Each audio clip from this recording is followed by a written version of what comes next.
Ladies and gentlemen, let's welcome Dr. Mitchell Nichols. What I want to do is begin to talk about ethics. And I want to give you some kind of timeline as we talk about ethics so that we can see possibly how did we get to where we are? How did the workplace basically become formed as it is? Back in the 1960s, the ethical climate did exist. Some of you, and I won't ask any of you to say who was here in the 60s. Those were the days. If you remember the latter part of the 50s, the early part of the 60s, you remember we were Sputnik, the Apollo missions were beginning in the early 60s. Somehow that atmosphere, that particular culture that existed in America began to shape what happened in government, began to shape what also happened in corporate America.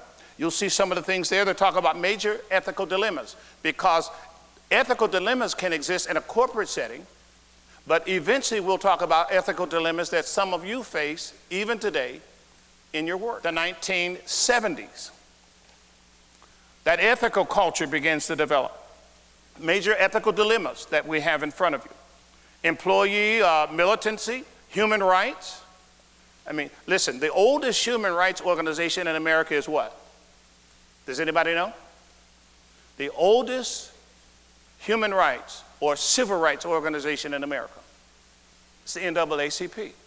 Just a few years ago, they celebrated 100 years. Not long after they celebrated that, the Urban League, National Urban League, celebrated with some of the things that they do. Not as much a civil rights or human rights organization as the NAACP, but those particular things began to be a part of our surface during the 1970s.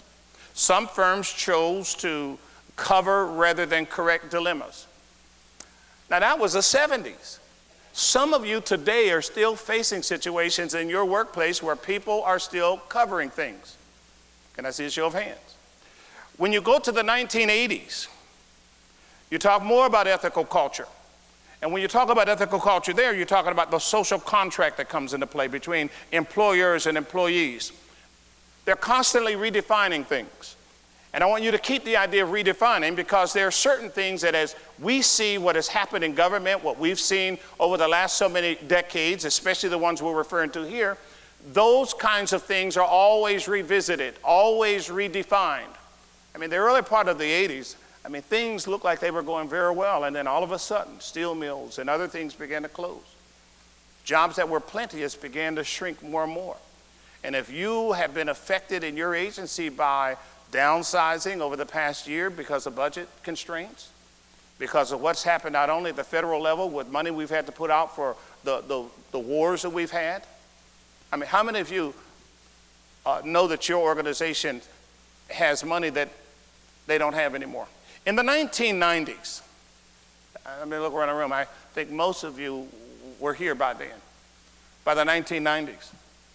The ethical climate that existed then, the idea of global expansion, all kinds of new ethical challenges began to exist. Major concerns about child labor, facilitation payments, bribes, that we visited that in the 80s.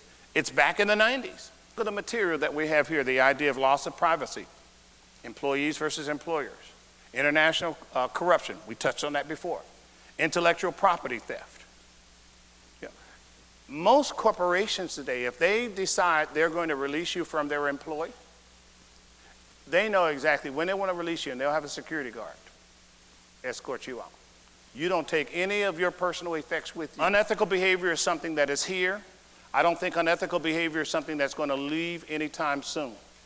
It happens. It's in every workplace. You have to decide whether, as an employee, as a worker, are you going to take the high road? Or are you going to take the low road? Which road are you going to take?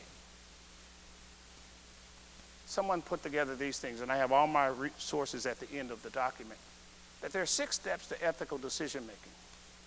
Now, when Mary has me in class in a few weeks, we use a particular model, I won't give it away now, where we talk about 7 steps to ethical decision making. This particular person uses 6. This can be used in group settings. This can also be used in personal decision making. You define what the problem is. What is it I'm facing? And then what else? Are there alternatives that I need to look at that maybe I don't have to do this? I help people make decisions. I have no problem making decisions. I weigh out. I know what to look for. I know where I'm trying to go with it. I know if there are any consequences. I understand those things. So I help people make decisions. I help business leaders make decisions. I help managers and people who run departments. I help them make decisions. Don't put off on somebody else decisions that you need to make. Let me be more specific.